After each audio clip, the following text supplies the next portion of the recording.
remember when I was about 21 years old, we had a neighbor, an Australian neighbor, but these were what we call Anglican background. So they came from Britain, and there's something like 7th or 8th generation Australians. We call them the white collar Australians, the original rednecks, if you like. They're the original people who came into Australia at the time of the Aborigines with Captain Cook. I don't know if you know the history behind it.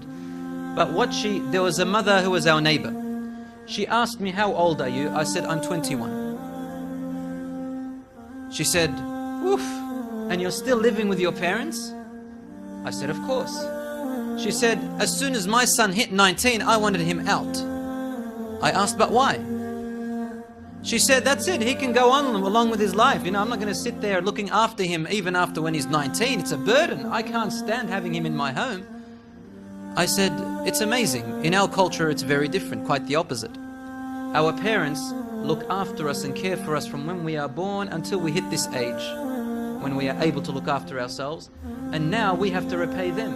Instead of them looking after me, now it's my turn. So I live with them to look after them. And I share in the expenses and I cater for them and so on and so forth." Somehow it didn't register in her head. I don't know. She said, "Oh, I can't stand it. My son's out." And it reminded me of one of the, I'm not talking about these particular Australians. She was a very nice lady, actually. Good character in every other way. But this concept, this character, reminded me of one of those Discovery channels about the animal kingdom. About the crocodile, the reptiles. The crocodile lays its eggs, and the only thing it does is that it puts some dirt on the eggs and goes off, the mother. It doesn't know who its husband is, doesn't know, doesn't care, and the crocodile's gone. The eggs have to hatch, and it's up to them, survival of the fittest. They hatch, and they've got to survive. If you survive, you survive. If you don't, well, bad luck. It's your life, not mine. It also reminded me of the ayah in Surah Al-Ankabut, where Allah subhanahu wa ta'ala says, مَثَلُ الَّذِينَ اتَّخَذُوا مِن دُونِ اللَّهِ أَوْلِيَاءَ كَمَثَلِ الْعَنكَبُوتِ اتَّخَذَتْ بَيْتًا وَإِنَّ أَوْهَنَ الْبُيُوتِ لَبَيْتُ الْعَنكَبُوتِ لَوْ كَانُوا يَعْلَمُونَ. Allah says, the example or the similitude, the analogy of those who take as authority figures, as those who govern their affairs, who tell them how to live their lives, those who take these as their governors of their lives, whether it be idols, whether it be government of a particular sort, whether it be a people, a civilization other than the Islamic one, who allow them to govern how they live in their homes and outside and in their hearts and how they think in their ideology, are like the spider. The spider who creates for itself a family, a bait, a house.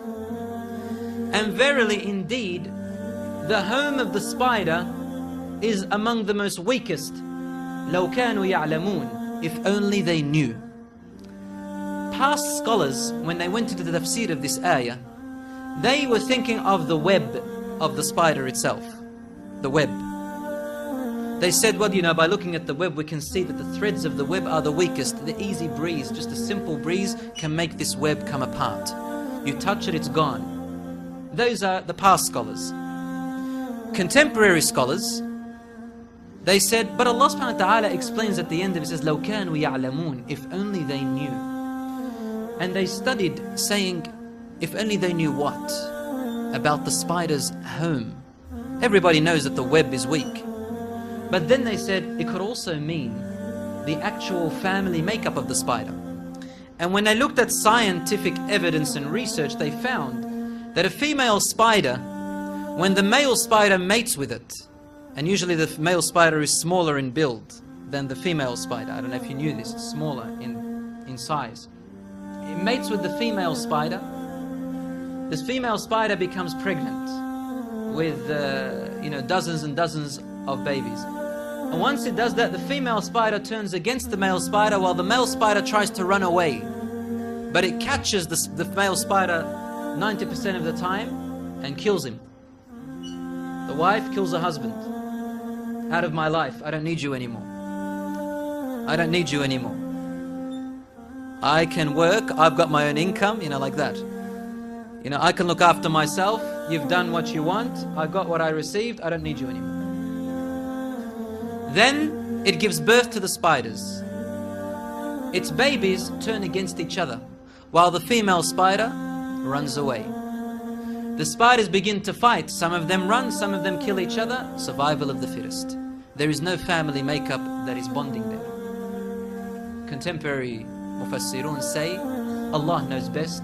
This is the fabric of families, society today, of how families work, like the family of the spider. And we can see in the Western world that this is truly the case. And I'm not here to have a go at the Western world, but what I am saying is the truth. Statistically, scientifically, by research, even among non-Muslims read about it. It's all over the internet and in their own books.